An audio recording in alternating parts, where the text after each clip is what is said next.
भाकरी, त्यावर असा स्पेशल झुणका, हाताने फोडलेला कांदा, असा मस्त मेनू असला ना की खरंच सांगते 5 स्टार हॉटेलच्या जेवणालाही याची सर नाही.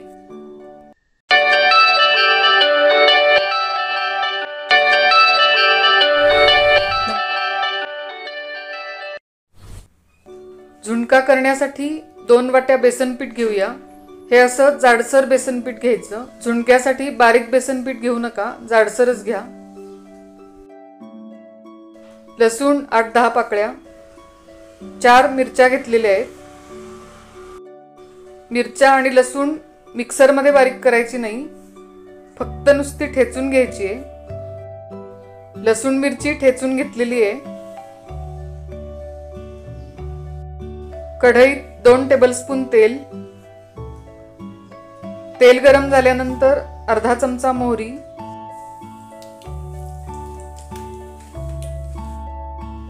1 चमचा जिरं, पाव चमचा हिंग, पाव चमचा हळद, बारीक केलेली लसूण घालूया. लसूण चांगला परतून घ्यायचा. त्यानंतर मिरची. फोडणीत लसूण मिरची घातली ना की असा काही मस्त सुवास येतो ना. आहा हा.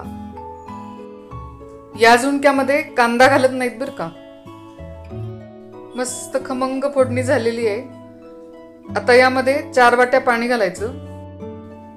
नेहमी झुणका करताना मी बेसन पीठ किंवा पाणी असं मोजून घेत नाही, पण आज व्हिडिओ करायचा म्हणून मी हे मोजून घेतलेलं आहे. मीठ घालूया. चॅनलवर तुम्ही नवीन असाल आणि अजून सबस्क्राईब केलेलं नसेल तर सबस्क्राईब करा आणि बेलवर क्लिक करा, म्हणजे मी नवीन व्हिडिओ अपलोड केले की तुम्हाला नोटिफिकेशन येईल. पाणी उकळायला लागलेलं आहे. यामध्ये आता भरपूर अशी बारीक चिरलेली कोथिंबीर घालायची आणि अशी छान उकळी येऊ द्यायची. पाण्याला उकळी आली की यामध्ये बेसन थोडं थोडं असं घालायचं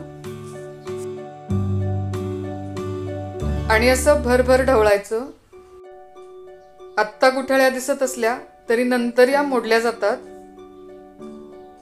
असं सतत ढवळत राहायचं आणि उलटण्याने असं प्रेस करत राहायचं, म्हणजे गुठळ्या मोडल्या जातात. या झुणक्याचं वैशिष्ट्य म्हणजे यामध्ये जिरं जास्त घालायचं. लसूण मिरची मिक्सरमध्ये बारीक न करता ठेचून घ्यायची. भरपूर कोथिंबीर घालायची आणि कांदा घालायचा नाही. पन्हाळ्याच्या स्पेशल झुणक्यामध्ये चवीसाठी जिरं जास्त घालतात. हाच तो सिक्रेट पदार्थ आहे ज्यामुळे झुणक्याला मस्त टेस्ट येते. तुम्ही झुणका कसा करता ते मला कमेंट्समध्ये सांगा. पन्हाळ्यावरील असा खास चवीचा झुणका तुम्ही करून बघा, तुम्हाला नक्की आवडेल. आणि आवडला तर व्हिडिओ मित्रमैत्रिणींना, रिलेटिव्हजना शेअर करायला विसरू नका. आता झाकण ठेवून याला 1-2 मिनिटं एक छानशी वाफ येऊ द्यायची. झुणका तयार झालेला आहे. सगळ्या गुठळ्या मोडलेल्या आहेत आणि यात छोट्या छोट्या बारीक गुठळ्या दिसत आहेत ना, हे पण याचं वैशिष्ट्य आहे बरं का.